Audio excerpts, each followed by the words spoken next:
Bloggers of Zambia notes and commends the Cabinet's decision to approve the implementation of the National Cybersecurity Policy, but we want to caution that the strategy that has been approved must not be used to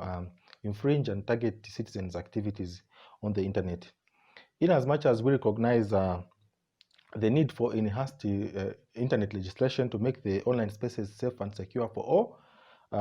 there is need for these laws and policies to be democratic. They must be specific, and they must enhance online rights and freedoms rather than silence citizen activities on the internet. Further, we recognize that we are heading towards a highly contested election where the internet has become a battleground for the contestation of power, for popularity, and so on and so forth. And we are living in an era where misinformation, the spread of harmful content has become famous. We want this tool not to be used to target citizen voices that are particularly debating and sharing opinions and ideas. We want this policy to be used to make the internet safe and secure, that it can contribute to the growth of our democracy here in Zambia. In addition to this, we have noted actually that the term abuse of social media has been weaponized, and it is being used to inspire the enactment of laws that can be used to target citizens on the internet. We would like to make a clarion call for the enactment of appropriate internet laws and policies that must be in tandem with the regional and international policies, such as the Malabo Convention, the African Union Convention on Cybersecurity and Personal Data Protection, and even the General Data Protection Regulations of the EU. In as much as we agree that there is wrongdoing on the internet, we have noted the growing intolerance against citizen voices that are merely debating, and they are basically speaking truth to power. But these people that want to ensure that there's transparency and accountability, they use Facebook and Twitter, they're being called abusers of social media. In the era of COVID-19 restrictions, which encourages digital access rather than physical access, we want to call for the enactment of laws and policies that must encourage affordable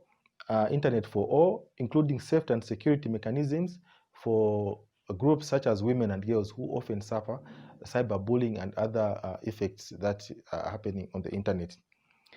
Our concern is that the process of building internet laws and policies in Zambia has been leaning heavily towards government institutions and other departments, and this is against the internet governance approach of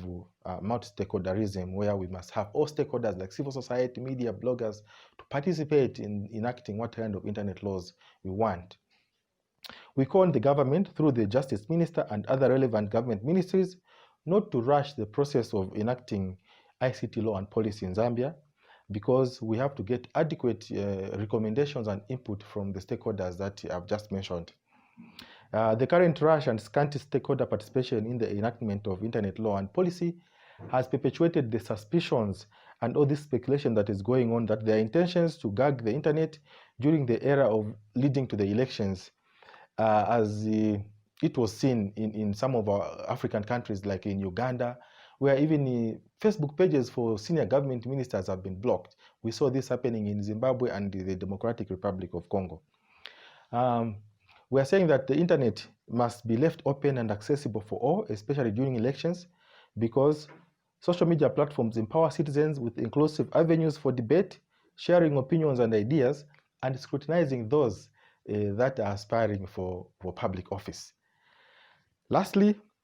we call upon all Zambians to engage in meaningful conversations on the internet that add value to our democracy, rather than use the online spaces for spreading harmful content that has the potential to disrupt our societal norms, values, and standards.